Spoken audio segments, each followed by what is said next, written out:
morning, South Africa, and welcome to Magnitube's Jeffreys Bay for the final day of the Billabong Junior Series presented by Boss. I'm your commentator, Joe Junior Tapel, and joining me in studio is event photographer Ian Thurtell. Thanks for joining us, Ian. Thanks, Joe. Let's get straight into the action. Opening up his account was Matt McGillivray in the under-20 junior men's division, coming up against USA California surfer Ethan Osborne. Ethan looking really strong, and yeah, Matt just wasn't able to get past him. No, he wasn't, unfortunately. Ethan Osborne grew up in California in a lot of right point breaks, and he didn't have to change his style too much to suit waves like this in Jeffreys Bay.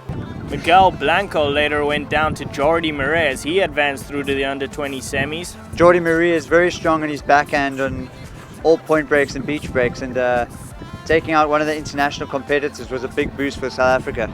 Up next was the under-16s boys, and in the water we had Sebastian Williams, who was driving hard and took out the rest of his competitors. Interference call at the end. Judges obviously not taking note of that. Lovely to see some of the local girls supporting Gina Smith, who was the top seed under-20 girl. Gina up until the final day looking really strong, but Nicole Pallett just wave selection, and look at that wave. I just want to surf that thing. Nicole just taking the best wave out there, eh? Yeah, I was actually in the water shooting this heat from the water, and it was really nice to see Nicole utilizing a lot of the energy of the wave. And later on in the day, we had All-American heat with Ethan Osborne coming up against Griffin Colapinto. Both of them just going rail to rail and really going for it in this heat.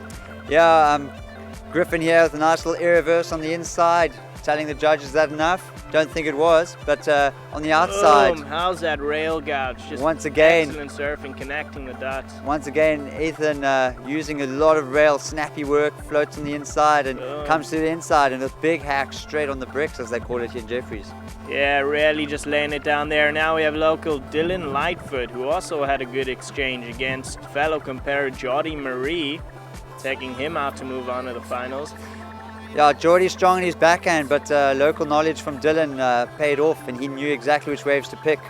Nice little addition at the comp was the Von Zipper Air Show, which had Matt McGillivray just going to town with these air reverses. I've never seen so many landed. I think he landed about 5 in a row, Joe. Yeah, we're going to have to change his name to Matt McGill Reversore.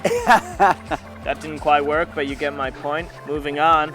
Under-16 boys finals kicked off. Sebastian Williams, of course, the standout. No surprises there, Ian. I was in the water shooting this heat, and the waves were really slow, the full tide making it very flat, and the competitors really had to dig out all they can to get the points they needed. Yeah, I mean, Luke Melherba on his backhand really doing well, but just not enough, Ian. And I mean, Sebastian Williams was always the favorite. Thorfinn Yarsol looking really strong, and actually probably gave Sebastian the most hassle, but yeah, the local boy just getting in those extra turns and earning a well-deserved victory. Yeah, Joe, basically what happened in the water, a lot of the wind was really blowing, so they couldn't actually hear their scores, so no one really knew what happened until the end. Well, Sebastian will be stoked with that as he exits the water.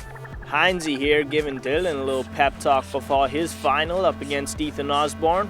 Getting real serious. I mean, these guys got to keep mean. Ethan kept really busy in the early stages. Floats a nice one here and connects it right through onto the inside on a nice hack there. This is one of his highest scoring wave counts, and you can see just why. This is one of Dylan's first waves. I think comes to a big floater here. Was raced past me there in the water, and yeah, unfortunately not delivering. Yeah, it was a really interesting heat to watch. I mean, Long Lels making wave selection uber critical. Yeah, from the water, Ethan was really relaxed, and he was chatty to me when I paddled past me. He was really in good frame of mind and headspace, and Dylan looked a little rattled from Ethan's first 2 quick scoring waves, and he was always on the back foot from there. Yeah, I remember dying seconds. Dylan took off on the last wave, and he put in an air reverse, but just not strong enough. But you know, I think that was straight on the bricks, Joe. It was right on the bricks. Yeah, good. Unfortunate for local boy not to win the event, but it's always good for the internationals to come back to our shores, and it's an important thing for South Africans to have this international competition on home ground. You know what? He still came runner-up, and against the field of international competition, you'll be stoked with that. Moving on to the under-20 women's division final, we had Umshlodi local Olivia Brand come up against Durban's Nicole Pallet, and yeah, no surprises there. Nicole had been on top form throughout the event, and she just maintained that and breezed past her, it seemed like. Yeah, basically Nicole held a lot of the priority through the event final, and she just chose the right waves when she needed it, the biggest, wider set waves, and Olivia couldn't really answer back to any of the scores Nicole dropped. All in all, a great day all around and another successful year for the event, Ian. I mean, yeah, anything to add? Yeah, we look forward to the second event down at Cape St. Francis in September, so hope to see you guys there.